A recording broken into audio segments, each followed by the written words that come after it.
Okay, so spoilers, obviously. I just watched the first Thor. So people are usually say that the very first Thor was underwhelming and that it could have been better. In my opinion, it wasn't underwhelming. It was really good. Granted, it's no Thor Ragnarok, and it's way better than Thor: The Dark World, but still, I genuinely enjoyed it. It would go, well, I definitely would put it above Captain America: The First Avenger. I know that, which I gotta do next.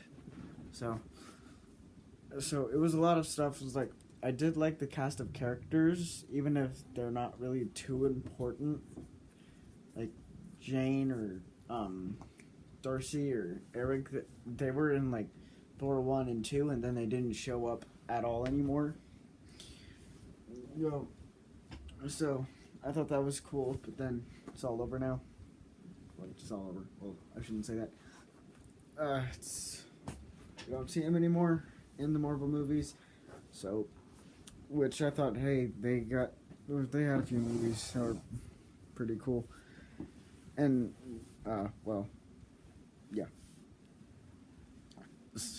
I do want to say that I thought putting the destroyer armor in there was pretty cool, and that Loki died. Yeah, and then the Rainbow Bridge, and there were a lot of things in there that I liked. Like when Thor and Eric went to a bar and then he comes back drunk and then it was like yeah, that's a person.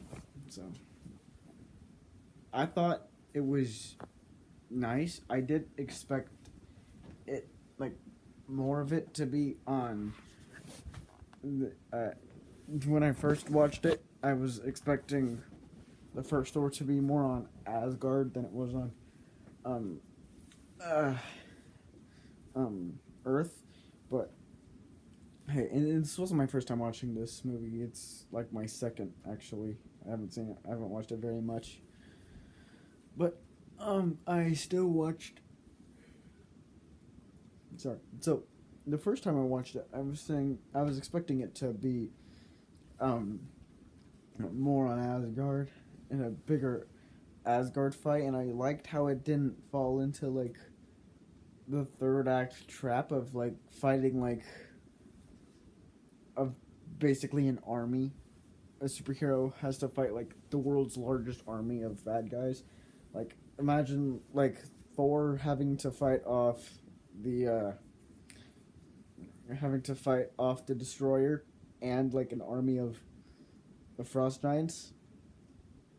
I mean, that's happened in other movies, but and sometimes they work and sometimes they don't. And like in Thor Ragnarok. Oh yeah, I probably should have said there's spoilers for that. But him fighting a him fighting an undead army was just cool to see. It was like fun. Here, I'm glad it didn't do that because Thor wasn't like the most overpowered being ever, like in Thor Ragnarok. So he just had to fight the destroyer and then like Loki, and that was it. Then he destroyed the Rainbow Bridge and everything, and then the Bifrost basically, and Heimdall, and Heimdall was pretty cool. Odin was alright. I was a little confused with Loki's plan. Like, he brought some frost giants there and then killed one.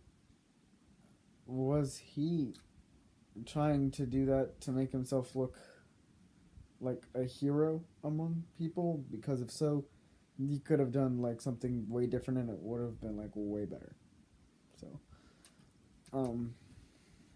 acting was pretty cool. The acting was spot on.